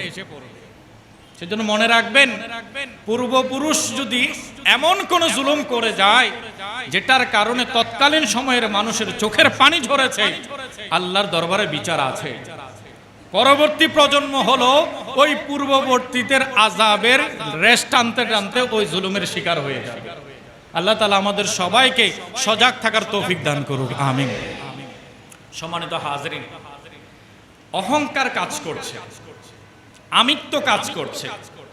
আজ আমাদের চট্টগ্রাম সিটি কর্পোরেশনের সালিশি আদালতের চিত্র যদি দেখি, প্রতি মাসে 60 থেকে 70টি আবেদন জমা পড়ছে ডিভোর্সের, বিবাহ বিচ্ছেদের। সংসার করতে চায় না, একসাথে থাকবে না। বড় উচ্চ মূল্যের মোহরানা ধরা হয়েছে। আমাদের শহরের এই মসজিদে তো আগদ হয় 10 লক্ষ, 15 লক্ষ, 20 লক্ষ, শোনা যায় না? কথা বলেন। যে জীবনে একসাথে 5 লাখ টাকাও দেখে না, তার আগদে মোহরানা কত? 20 লাখ, 15 লক্ষ। চাকরি করে মাইনে কত? মাস শেষে 20-25 হাজার বা 30 হাজার। পরিবারের খরচ মেটানোর পরে সঞ্চয় হবে কত? 5 থেকে 7 হাজার টাকা। কয় বছরে এই 20,000 টাকা জমবে? হায়াতের কোনো নিশ্চয়তা আছে? এখন একটা নিশ্চিত সম্পর্কে আমাদের সন্তানদেরকে আমরা জড়াচ্ছি, অনিশ্চিত ভবিষ্যতের দিকে ঠেলে দিয়ে। চড়া মূল্যে, উচ্চ মূল্যে মোহরানা নির্ধারণ হচ্ছে, আর ওই সন্তান যদি মনে মনে খেয়াল করে, যেটা উল্লেখ করতে হবে শুধু পেপারে, দিতে তো হবে না, শরীয়ত বলছে এটা নেকা হবে না, এটা জেনা হবে। একটু বড় করে বলি নাউজুবিল্লাহ। তাই যখন অ্যামাউন্ট বড় দেখি, আমার ব্যক্তিগত অভিজ্ঞতা, আমি ছেলেদেরকে, যে ছেলেটা আগতে পড়তে এসেছে তাকে আগে জিজ্ঞাসা করি, বাবা তুমি কি করো, তোমার নেকাহের মোহরানা এত, এটা তো তুমি মুশে গেনে বুঝে রাজি হয়েছো, নাকি এমনি বিয়ের কথা এসেছে বাস গড্ডালিকা প্রবাহে গা ভাসিয়ে দিলা? মুরব্বীরা যেদিকে আমিও সেদিকে। এই মুরব্বীদের অধিকারে এই মোহরানা নয়, জিম্মাদারি তোমার কাঁধে। এখনো সময় আছে, কবুল বলার আগে আগে ভেবে নাও। মোহরানা ইসলাম কেন দিয়েছে, এটার পেছনে একটা যৌক্তিকতা আছে না? যৌক্তিকতা কি? ইসলাম ছাড়া বাকি কোন ধর্মে বিবাহ শাদীতে মোহরানার বিধান নাই। আপনারা চেক করে দেখতে পারেন, আমার পড়াশোনা আছে। সনাতন ধর্ম বলেন, খ্রিস্টান ধর্ম বলেন, বৌদ্ধ ধর্ম বলেন, জৈন ধর্ম বলেন, সবগুলো নিয়ে আমি পড়াশোনা করেছি। কোথাও নেকাহের সময় মোহরানা দিতে হবে, মাহার দিতে হবে, এমন কোন আইন কিন্তু ইসলামে আছে। কেন? ইসলাম বলেছে ওই রমণী কোন ধরনের অ্যাক্সিডেন্টের যদি মুখোমুখি হয়, তার স্বামী যদি বিয়োগ হয়ে যায়, মারা যায়, কিংবা তার সংসারটা যদি কোনো কারণে না টিকে, তাহলে ওই মেয়েটা যেন একটা সহায়তা তহবিল সহ ফেরত আসতে পারে। একটু বড় করে বলেন না সুবহানাল্লাহ। এই আইন করেছেন কে? আল্লাহ। কে করেছেন? আল্লাহ। আর প্রয়োগ করেছেন রাসূলুল্লাহ। প্রয়োগ করেছেন রাসূলুল্লাহ। আমাদের মা বোনদেরকে বড় আদবের সাথে রাসূলুল্লাহকে গ্রহণ করতে হবে, কারণ পৃথিবীর বুকে তাদের হক নিয়ে বলার কেউ ছিল না। আজ 12 রবিউল আউয়াল যদি না হতো, রাহমাতুল লিল আলামিন যদি না আসতো, তাদের জন্য তাদের জামানতের ব্যবস্থা কে করত? আমার পেয়ারা রাসূল বললেন কি, নারী জাতিকে ভৎসনা করার বিষয় নয়। এই নারী যখন মায়ের ভূমিকায় থাকবে, আল জান্নাতু তাহতা আকদামিল উম্মাহাত, তোমার এই নারী জাতি যখন মায়ের ভূমিকায় থাকবে, তখন তার কদম তলে, তার খেদমতে তুমি সন্তানের জন্য আল্লাহ জান্নাত রেখেছেন। আর যখন স্ত্রীর ভূমিকায় থাকবে, আমাদের বোনদের আমি দৃষ্টি আকর্ষণ করছি, বোনেরা একটু খেয়াল করবেন, নবী করিম সাল্লাল্লাহু আলাইহি ওয়াসাল্লাম বলেছেন, যারা স্বামীর ঘরে থাকবে, তারা যদি স্বামীকে রাজি রাখতে পারে, যেটা আবু দাউদ শরীফের হাদিসে, আনাস রাদিয়াল্লাহু তাআলা আনহু قال قال رسول الله صلى الله عليه وسلم المرأة اذا صلت خمسها, যখন কোন রমণী 5 ওয়াক্ত নামাজ পড়বে। কয় ওয়াক্ত নামাজ? 5 ওয়াক্ত নামাজ পড়বে। ওয়াসামাত শাহরাহা, রমজান মাসে রোজা রাখবে। রমজান মাসে রোজা রাখবে। ওয়া আহসানাত ফারজাহা, নিজের সম্ভ্রমকে সুরক্ষায় রাখবে, নিজের ইজ্জতের পাহারাদার বনবে। এবং বলছেন ওয়া আতাআত বালাহা, নিজের স্বামীর আনুগত্য করবে, স্বামীর অনুগত হবে। আমার প্যারা রাসূল বলছেন ফালতাদখুলু মিন আইয়ি আবওয়াবিল জান্নাত শাআত, ওই রমণী ইন্তেকাল করার পরে সে জান্নাতের 8 দরজা দিয়ে যেটা দিয়ে ইচ্ছা জান্নাতে প্রবেশ করবে। আমল কয়টা? মাত্র 4টা। কয়টা আমল? কম আমলে জান্নাতি হওয়ার সবচাইতে সুবর্ণ সুযোগ নারী জাতির জন্য। একটু বড় করে বলেন সুবহানাল্লাহ। আমাদের বোনদেরকে মেসেজটা পৌঁছিয়ে দেবেন। রাসূলুল্লাহ বলছেন নামাজ পড়বে কয় ওয়াক্ত? 5 ওয়াক্ত ফরজগুলো যথাযথ সময়ে আদায় করো। রমজানের 1 মাস রোজা রাখবে, নিজের ইজ্জত হেফাজতে রাখবে, আর স্বামীর অনুগত থাকবে। মুখোমুখি তর্ক করে নয়, নিজের অহংকার জাহির করে নয়, নিজের আমিত্ব প্রকাশ করে জিততে চাইবে না, বরঞ্চ মনে করবে এই দাম্পত্য সম্পর্ক স্বামী স্ত্রী দুইজনের জন্য আল্লাহর দেয়া মহান নেয়ামত। আমার পেয়ারা রসুল বলছেন আর বেশি আমলের দরকার নাই, এই 4টা আমলের গ্যারান্টি দাও, আমি তোমাকে 1টা 2টা জান্নাত নয় 8 জান্নাতের দরজা খুলে যাওয়ার উন্মুক্ত জামিনদার হয়ে গেল।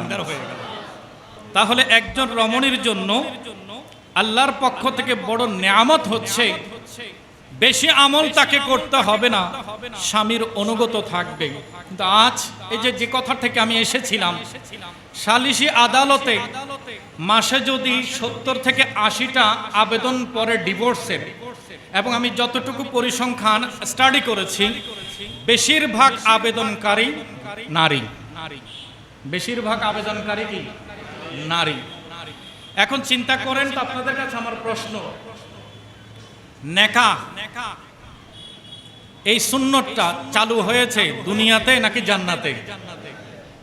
কথা বলেন কোথায়? জান্নাতে। জান্নাতে কোনো অশান্তি আছে? জান্নাতে কোনো ঝগড়া বিবাদ আছে? জান্নাতে কোনো খারাপি আছে? তো জান্নাত তো নূর আর নূর।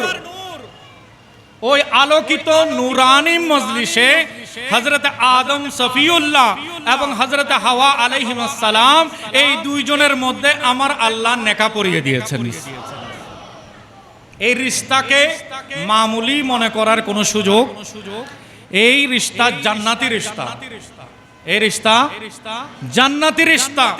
এবং আমাদের আকীদা, আমাদের বিশ্বাস কি? আমাদের বিশ্বাস হচ্ছে যারা স্বামী স্ত্রী আল্লাহ আল্লাহর রাসূলকে রাজি করে কবরে যেতে পারবে, আল্লাহ হাশরও তাদের দেখা করাবেন, জান্নাতও দুজনকে একই সাথে রাখবেন। তাহলে এই সম্পর্কটা ক্ষণস্থায়ী নাকি চিরস্থায়ী? কথা বলতে হবে, চিরস্থায়ী না ক্ষণস্থায়ী? চিরস্থায়ী। এখন এই সম্পর্কের মধ্যে আমরা কি দেখে সম্পর্ক নির্ধারণ করি?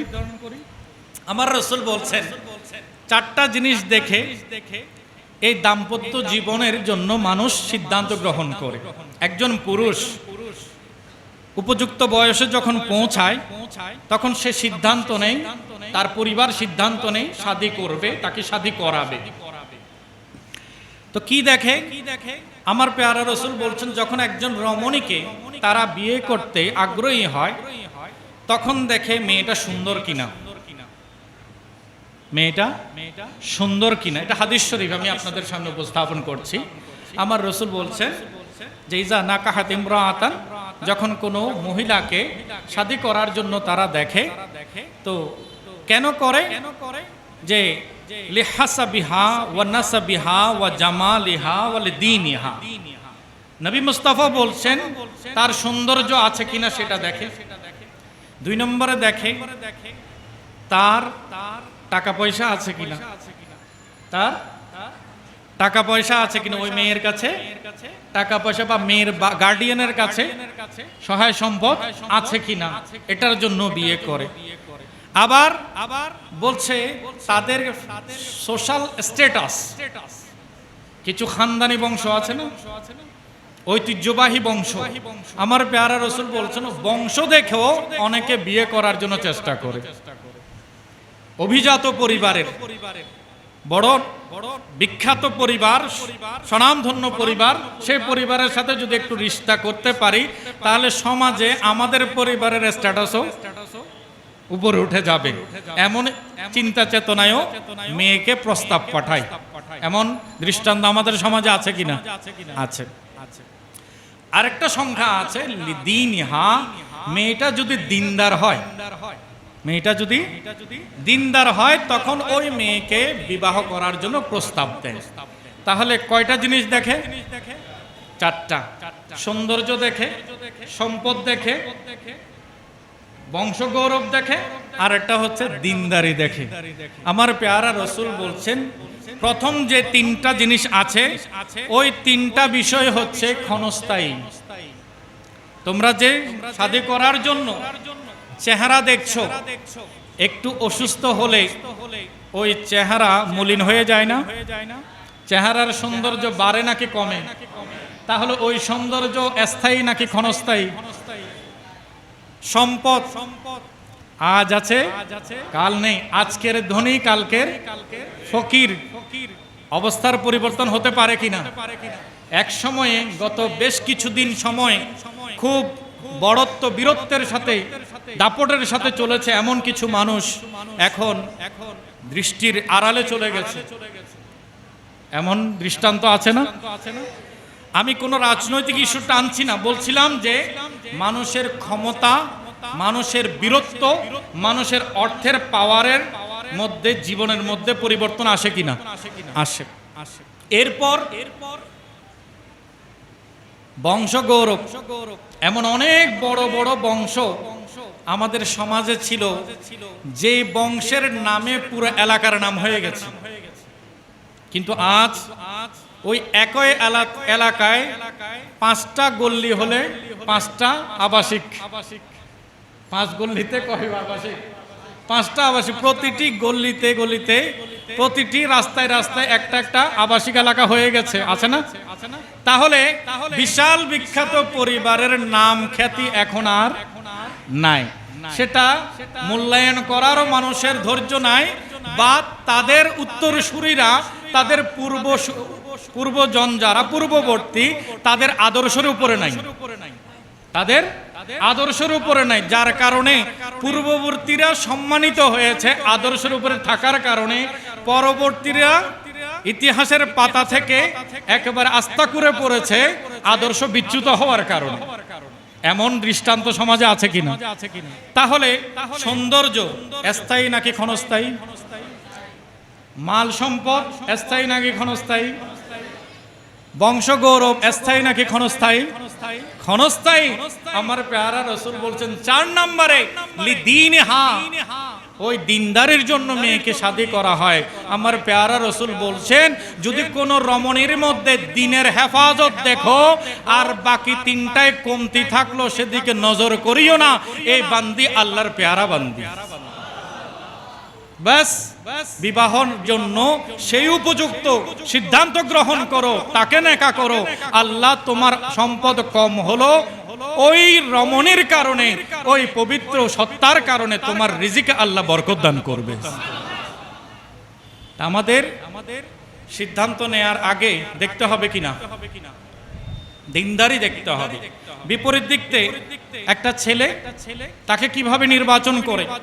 আমাদের কাছে অনেক মুসল্লিরা দোয়া চান, আমার ইমাম সাহেবের কাছেও নিশ্চয়ই দোয়া চান, খতিব সাহেবের কাছেও দোয়া চান, হুজুর আমার মেয়ে আছে, উপযুক্ত হয়েছে, তাকে বিবাহ দিতে চাই, একটা ভালো পাত্রের জন্য দোয়া করিয়েন। এরকম দোয়া চাই কিনা? চাই। আমরাও দোয়া করি আল্লাহ ভালো পাত্র দান করুক। একটু বড় করে বলি না আমিন। বাবা যারা হয়েছেন, উপযুক্ত মেয়ে যাদের ঘরে আছে, মা উপযুক্ত মেয়েকে পাহারা দিয়ে তার নিরাপত্তা মেনটেন করা কত যে কঠিন চ্যালেঞ্জ, এটা কারো পরিবারে মেয়ে সন্তান না হলে সে বুঝতে পারবে না। বিশেষ করে বর্তমান সোসাইটিতে যেখানে মেয়ে লেখাপড়া করার জন্য শিক্ষা প্রতিষ্ঠানে যাচ্ছে, শিক্ষা প্রতিষ্ঠান থেকে আবার সহশিক্ষা প্রতিষ্ঠানে যাচ্ছে, এক জায়গা থেকে অন্য জায়গায় তাকে গমন করতে হচ্ছে, এবং পরিবারের অভিভাবক সবসময় তাকে সাপোর্ট দিতে পারছে না, সঙ্গ দিতে পারছে না। একাকীও আমাদের মেয়েদেরকে শিক্ষা প্রতিষ্ঠানে যেতে হচ্ছে কিনা? হচ্ছে। তো এক্ষেত্রে যিনি ঘরে মা থাকেন, প্রতি মুহূর্তে মুহূর্তে তার অন্তর অস্থির হয়ে ওঠে, আল্লাহর দরবারে মসাল্লা বিছিয়ে দোয়া করতে থাকে, আয় আল্লাহ আমার মেয়েটা গিয়েছে ইজ্জত নিয়ে, সেজন্য ইজ্জত সহ ফেরত আসে। আমার মেয়েটা গিয়েছে নিরাপদে, সেজন্য নিরাপদে ফেরত আসে। আল্লাহ আমি মায়ের এই চোখের পানি তুমি কবুল করো, আমার মেয়ের জীবনটাকে তুমি পবিত্র করে দাও। এরকম দোয়া আমাদের পরিবারের মাদের অন্তরে আছে কিনা? আমি তাদেরকে বলবো বেশি বেশি করে দোয়া করবেন। আমাদের কাছে দোয়া চাচ্ছেন সেটা ঠিক আছে, মহাব্বত করে ভালোবেসে আপনারা একটা বিশ্বাস রাখেন, যিনি 5 ওয়াক্ত নামাজ মসজিদের ইমামতি করেন, নিঃসন্দেহে ওই বান্দা এতগুলো মানুষকে নিয়ে যখন হাত তুলবে, কারো না কারো আমিন তো আল্লাহর দরবারে কবুল হয়ে যাবে। সে আশা থেকে আপনারা দোয়া চান, আমরাও দোয়া করি। আল্লাহ তাআলা আপনাদের সবার পরিবারের সন্তানগুলোকে কবুল করুক। বুঝাতে চাচ্ছি ভালো পাত্রের জন্য দোয়া, আমরা দোয়া করলাম, এখন ভালো পাত্রের সংজ্ঞা কি আপনার কাছে? জিজ্ঞাসা করলে উত্তর আসে কি, হুজুর একটা সরকারি চাকরি করে এরকম হইতে হবে। ভালো ব্যবসা বাণিজ্য আছে, টাকা পয়সা আছে, গাড়ি বাড়ি আছে, হ্যাঁ, এলাকার মধ্যে প্রভাব প্রতিপত্তি আছে, বংশগৌরব আছে, দাপট আছে, তাদেরকে মানুষ সম্মানিত পরিবার হিসেবে গণনা করে, এমন হতে হবে। পয়সাওয়ালা, বাড়ি গাড়িওয়ালা, এটা প্রথমে নজর যায় কিনা, কি বলেন? আমাকে মাফ করে দিবেন, আমি বাস্তবতাগুলো আপনাদের সাথেই তো আছি, তো আমি খুব কাছ থেকে দেখছি। আপনার নির্বাচনে ভালো পাত্রকে, যার কাছে গাড়ি বাড়ি থাকবে, যার কাছে ব্যাংক ব্যালেন্স থাকবে, যার কাছে অ্যাপার্টমেন্ট থাকবে, যার উচ্চ শিক্ষায় শিক্ষিত হবে এবং সর্বোচ্চ পর্যায়ের যদি সরকারি চাকরিজীবী বা ব্যাংকার হয়, হ্যাঁ, এগুলো এক নম্বরে সিরিয়াল তালিকা করলে এই নামগুলো আসে কিনা? একটি বারের জন্য চেক করে না সেই ছেলেটা 5 ওয়াক্ত নামাজ পড়ে কিনা, একটু বারের জন্য চেক করে না সেই ছেলেটার জীবনে মা বাবার ইজ্জত আছে কিনা, একটু বারের জন্য চেক করে না ওই ছেলেটা সমাজের সব মুরব্বী শ্রেণী, যুবক শ্রেণী, ছোট শ্রেণী সবার কাছে তার অবস্থানটা, তার স্বভাব চরিত্রটার মান কি, একটু দেখে না যে ওই ছেলেটা উপার্জন করার সময় কোনটা হালাল কোনটা হারাম পার্থক্য করে কিনা। এগুলো দেখার জন্য কোন চোখ, কোন হৃদয় কি আমাদের পরিবারে আছে? ভালো পরিবার চাই, ভালো পাত্র চাই।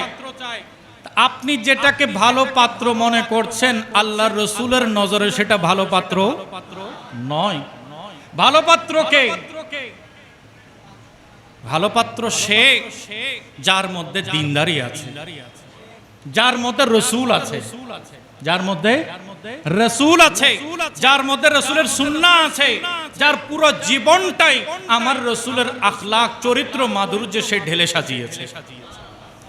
হয়তো টাকা পয়সা কম হতে পারে, নিজস্ব ঘর নেই, অপরের ঘর ভাড়া নিয়ে সে আপনার মেয়েকে থাকার মতো একটা ব্যবস্থা অ্যাফোর্ড করতে পারবে। আল্লাহ চাইলে তাকে বরকত দিলে আজ ভাড়া বাসায় কালকে নিজের বাসায় থাকতে পারবে না? কথা বলেন। বাড়িওয়ালাকে বাড়ি করার তৌফিক দিয়েছেন কে? ভাড়াটিয়াকেও তৌফিক দিবেন কে? আমি আপনি বিশ্বাস করি, আমি আপনি কি করি?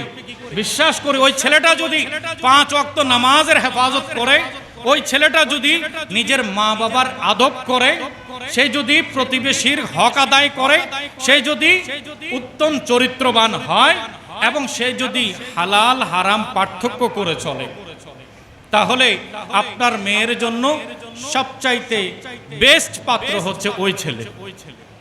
আল্লাহ তাআলা আমাদেরকে পার্থিব ব্যাংক ব্যালেন্স অর্থবিত্তের দিকে নজর না দিয়ে আল্লাহ আল্লাহর রসুলের দিকে নজর দেওয়ার তৌফিক দান করুক। তাই আমাদের দায়িত্ব কি? পাত্রী নির্বাচনের ক্ষেত্র আমাদের নজর থাকবে দ্বীনদারি, পাত্র নির্বাচনের ক্ষেত্র আমাদের নজর থাকবে দ্বীনদারি। নিজেরা যখন দাম্পত্য জীবনে চলে আসব তখন একে অপরের সাথে তুলনায় জড়াবো না।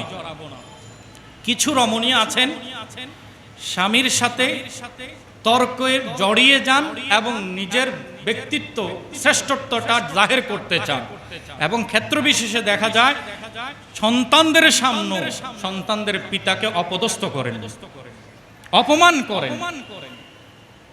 এটা কিন্তু কখনো শোভনীয় নয়। আপনি যদি সম্মান না দেন আপনার জন্য সম্মান বরাদ্দ হবে না। সম্মান দিলে আপনি সম্মান পাবেন। পরিশেষ আমাদেরকে মনে রাখতে হবে, স্ত্রীকে বুঝতে হবে, স্ত্রীও স্বামীকে বুঝতে হবে। পরস্পর সহমর্মিতার কথা সরাসরি কোরআনে এসেছে। আমার পেয়ারা রসুলও দ্বীনদারি সরাসরি নিজের স্ত্রীকে শিখিয়ে দিতেন। আমি একটা হাদিস শরীফ বলছি। নবী করিম সাল্লাল্লাহু আলাইহি ওয়াসাল্লাম পরিবারে যখন গিয়েছেন, হযরতে আম্মাজান আয়েশা সিদ্দিকা থেকে হাদিস বর্ণিত, ইবনে মাজাহ শরীফের 3353 নম্বর হাদিসে পাক। আমরা ঘরের মধ্যে দিন চর্চা করি না, কিন্তু নবীর সুন্নাত হচ্ছে আপনি দিন ধর্মের যা শুনেছেন, যা জেনেছেন, আগে গিয়ে আপনি আপনার পরিবারের সাথে শেয়ার করবেন, স্ত্রীর সাথে শেয়ার করবেন, সন্তানদের সাথে শেয়ার করবেন, মা বাবা হায়াতে থাকলে ওনাদের সাথে শেয়ার করবেন। হযরতে আয়েশা সিদ্দিকা রাদিয়াল্লাহু তাআলা আনহা বলছেন, দাখালান নবী সাল্লাল্লাহু আলাইহি ওয়াসাল্লাম আল বাইতা, আমার রাসূল বাহির থেকে ঘরে এসে প্রবেশ করলেন। ফারাআ কিসরাতান মুলকাতান, আমার রাসূল ঘরের মধ্যে প্রবেশ করে দেখলেন যে একটা রুটির টুকরা মেঝেতে পড়ে আছে, জমিনে একটা রুটির টুকরা পড়ে আছে। লোকমা, নেয়ামত কিনা? নেয়ামত। দেখুন, নবী মুস্তাফা যখন দেখলেন, আয়েশা সিদ্দিকা রাদিয়াল্লাহু তাআলা আনহা বলছেন, ফা আখাযাহা ফা মাসাহাহা সুম্মা আকালাহা, আমার পেয়ারা রাসূল নিজের হাতে সেটা নিয়ে নিলেন। আমরা তো কোনো কিছু দেখলে আরেকজনকে হুকুম দিই, এটা নিয়ে ফেলে তো, এটা বাইরে ফেলে দাও তো, কিন্তু নিজের কাজ নিজে করা নবীর সুন্নাত। নিজের কাজ নিজে করা নবীর সুন্নাত। আমার পেয়ারা রাসূল বলছেন কি, ফা আখাযাহা, তিনি সেটা নিজের হাতে নিলেন, ফা মাসাহাহা, পরিষ্কার করলেন, এবং সুম্মা আকালাহা, আমার নবী নিজেই সেটা খেয়ে নিয়ে এলেন। ছোট হয়ে গেছে, আর একটু বড় করে বলেন। নবী মুস্তাফার অন্তরে কোন ধরনের অহংকার, আমি আপনি পড়ে থাকা লোকমাকে নিজের ইগো প্রবলেম, স্ট্যাটাস প্রবলেম মনে করে ধরি না, কিন্তু আমার পেয়ারা রাসূল আল্লাহর নেয়ামত মনে করেছেন। আমাদেরকে শিক্ষা দিয়েছেন যে এটা ছুটে, এটা পড়ে থাকা লোকমা হোক, কিন্তু খেয়াল রেখো এটা দিয়েছেন কে। এরপরে আমার পেয়ারা রাসূল নিজে খেয়ে ফেললেন, সাথে সাথে ওয়াকালা ইয়া আয়েশাতু আকরিমি কারীমান ফাইন্নাহা মা নাফারাত আন কওমিন কাতুন ফাআদাত ইলাইহিম। আমার পেয়ারা রাসূল হযরত আয়েশা সিদ্দিকাকে বললেন, আয়েশা খবরদার, সতর্ক হয়ে যাও, আল্লাহর দেয়া লোকমাকে অপমান করবে না। আল্লাহর দেয়া নেয়ামত, এই লোকমাকে অপমান করবে না। এই লোকমা যদি একবার ফেরত চলে যায়, আর জীবনে দ্বিতীয়বার আসবে না। আজ পরিবারে অনেক রমণীরা আছে যারা রাতের খাবার, দুপুরের খাবার, বেঁচে যাওয়া খাবার ইচ্ছাকৃত নালা নর্দমায় ফেলে দিচ্ছে, ডাস্টবিনে ফেলে দিচ্ছে। তো এই যে রিজিকগুলো আপনি অবহেলা করছেন, আমার চোখে দেখা, চাক্ষুষামী প্রমাণিত, বর্তমান সময়ে আমার দেখা ছোটবেলায় অনেক বিত্তশালী কোটিপতির পরিবার, কিন্তু এই লোকমাকে অবহেলা করার কারণে একজনের জায়গায় তিনজনের খাবার তৈরি হয়েছে। বড় বড় আয়োজন করেছে, মানুষ আসে নাই, বাকি খাবারগুলো ডাস্টবিনে ফেলে দিয়েছে। এই পরিবার এখন এক বেলা খাওয়ার জন্য অন্যান্য পরিবারের কাছে হাত পাততে হচ্ছে। নেয়ামত চলে গেছে, নেয়ামতের কদর না করার কারণে। তাই পরিবারে আমাদের মা বোনেরা যারা আছেন, স্বামীর আজ অর্থ আছে, আজ সম্পদ আছে, আপনি যদি অহংকার দেখিয়ে, আমিত্ব দেখিয়ে, আনানিয়ত দেখিয়ে যদি ওই সম্পদকে অবহেলা করে অপচয় করেন, কালকে সেদিন বেশি দূরে নয়, হয়তো আপনার স্বামীকে আল্লাহ ওই দিনের আগে আগে আল্লাহর পেয়ারা বানিয়ে নিয়ে চলে যাবেন, কিন্তু আপনাকে ভুগতে হবে, আপনাকে আপনার আচরণের সে পেনাল্টি দিতে হবে। আল্লাহ তাআলা আমাদের সবাইকে বুঝার তৌফিক দান করুন। স্বামীর কোনো বেইজ্জতি করা যাবে না, স্বামীর ইজ্জত করতে হবে। আর পরিবারের মধ্যে একটা জিনিস মাথায় রাখবো, আমরা পুরুষেরা সব সময় নিজেকে শ্রেষ্ঠ ভাবতে গিয়ে আমার কথাটাই টিকতে হবে, জোরপূর্বক চাপিয়ে দেওয়ার কিছু মন মানসিকতা আমাদের মধ্যে আছে, সেটা আমাদের পরিহার করতে হবে। এবং বিশেষ করে পরিশেষ আমি আবার একটু রিপিট করছি, হয়তো এই কথাটি আমি আগেও কোনো সময় বলে থাকতে পারি। আমরা আজ লাঠি পেটা করা থেকে দূরে এসেছি। কারো গায়ে আমরা হাত দেই না, কাউকে আমরা শারীরিকভাবে আঘাত করি না, কিন্তু আমরা আমাদের মুখ দিয়ে, আমাদের বাক্য রচনা দিয়ে এমন ভাবে আঘাত করছি, সালিসি আদালতের যে বেশিরভাগ আবেদন হচ্ছে কেন? একে অপরের মতের অমিল হচ্ছে, কেউ কাউকে শ্রদ্ধা করে না। সে স্ত্রীও চায় তার স্বামী যেন তাকে সম্মান দেয়, সম্মান দিয়ে কথা বলে, আর স্বামীও চায় তার স্ত্রী যেন তাকে সম্মান দিয়ে কথা বলে। যখন এর বিপরীত হয় তখন আর একই সাথে বিছানায় বা একই জীবনে তারা থাকতে আর রাজি থাকে না। সেজন্য আমি বোনদেরকে বলবো সবর করতে হবে। খুব কম আমল করলে আপনাদের জন্য রাসূলুল্লাহ জান্নাতের গ্যারান্টি দিয়েছেন। আল্লাহ তাআলা আপনাদেরকে সবর দান করুক। আর আমরা ভাইয়েরা যেন মুখের টর্চার থেকে আমাদের বোনদেরকে নিরাপদে রাখি, তাদের ব্যাপারে যেন খারাপ বাক্য আমরা রচনা না করি। এবং এর দ্বারা এমন অনেক পরিবার আছে যে ডিপ্রেশনে গিয়ে মানসিকভাবে ভেঙে পড়ে অনেক রমণী আত্মহত্যার পথ বেছে নিচ্ছে। একটু বড় করে বলুন নাউজুবিল্লাহ। এখন এই হারাম কাজের পেছনে ফুয়েল ঢেলেছে কে? জ্বালানি দিয়েছে কে? স্বামী। সে একটিবারের জন্য ভাবে নাই যে আমি তো বলে দিচ্ছি, তার মনটাই এই কথাটা কিভাবে বিঁধবে, তার হৃদয়টা কিভাবে ভেঙে চুরমার হয়ে যাবে, সে কিভাবে মানসিক ভারসাম্য হারিয়ে ফেলবে, একটিবারের জন্য ভাবে নাই। তাই আল্লাহর ওয়াস্তে বলছি, মুখের বাক্য রচনা করার আগে ভাবুন যেন আমার মুখের কথায় আরেকজনের জীবনের ঝুঁকি হয়ে না দাঁড়ায়। আল্লাহ তাআলা আমাদেরকে রাসূলুল্লাহর সুন্নাত মোতাবেক দাম্পত্য জীবন গড়ার তৌফিক দান করুক, আমিন। ওয়া আখিরু দাওয়ানা আনিল হামদুলিল্লাহি রাব্বিল আলামিন। আসসালামু আলাইকুম ওয়া রাহমাতুল্লাহি ওয়া বারাকাতুহু।